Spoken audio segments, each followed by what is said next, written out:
ছেলে আমেরিকা। আপনার ওই রনি ছেলে, রনি যে আপনার ছেলে, অলরেডি। আর ময়ূরাপা তো একাই, হ্যাঁ এক ছেলে এক মেয়ে ওই ঘরে। হ্যাঁ, শরীরের অবস্থা খুব খারাপই। ট্রিটমেন্টও করেন না? পয়সা নেই করুন কিন্তু।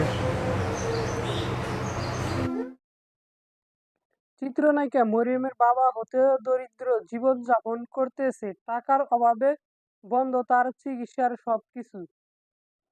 প্রবাদে একটা বাক্য আছে যে অর্থ উপার্জনের খরচ হয় না তার কোনো মূল্য নেই। বলছি চিত্রনায়িকা মরিয়মের জন্মদাতা পিতার কথা। মেয়ে চলচ্চিত্রের নায়িকা হলেও হতদরিদ্র জীবন যাপন করছেন তার পিতা। ভালো নেই শারীরিক অবস্থা, টাকার অভাবে হচ্ছে না যথাযথ চিকিৎসা। মেয়ের সঙ্গে শেষ দেখাটাও হবে না কিনা সেটাও জানা নেই এই অভাগা পিতার। আমাদের এই ভিডিওটা ভালো লাগলে চ্যানেলটা